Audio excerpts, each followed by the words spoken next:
My name is Stephen Carlton. I work with Bill Prankard and the Bill Prankard Evangelistic Association. I live in Ottawa, Canada. My wife and I, we were in a bit of a faith season. The Lord was stretching us and going through quite a number of different transitions. We were helping Bill travel from one place to another, just driving around and that. On this trip, there was an 11-year-old boy in a community in Nunavut, Canada, called Cape Dorset. 11-year-old boy had committed suicide.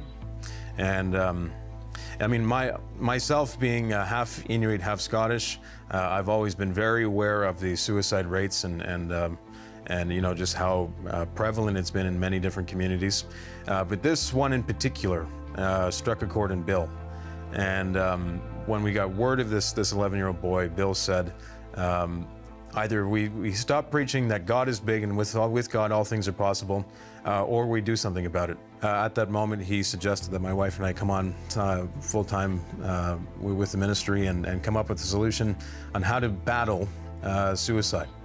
And so we, in each of the communities that we work in, we hold youth conferences, and where we, you know, in many cases get hundreds of young people out, and many of them rededicate their lives to the Lord. And in the best case scenarios, teenagers encounter Holy Spirit and really, you know, are quite touched there.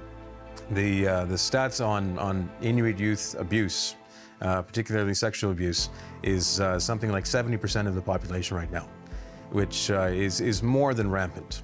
You know, Bill often says that, you know, if he were to travel the way I do and to speak at high schools and you know, tell them that there's hope in Jesus, they really wouldn't understand. For one, he's a little older.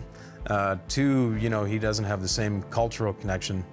But really, you know, Bill's never gone through what these teenagers have gone through.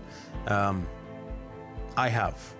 You know, I remember what it was like being filled with anger and being filled with this almost burning desire to harm the man who'd abused me.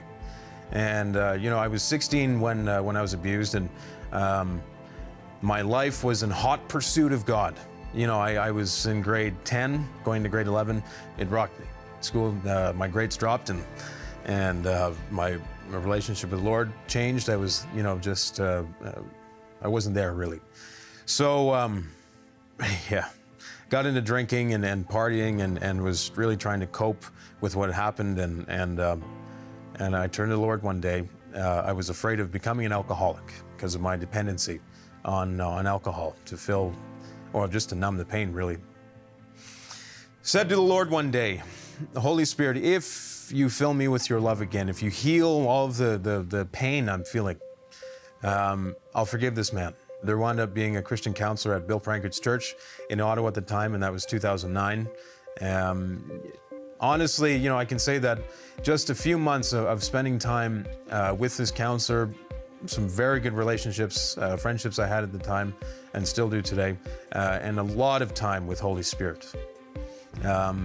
A few months after that, I felt the freedom to forgive this man and to release him to the Lord. And I can remember the time when I prayed for this man. And I said, Jesus, I pray he know you the same way I do.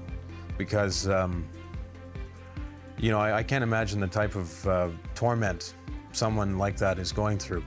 But, yeah, I mean, it was life-changing.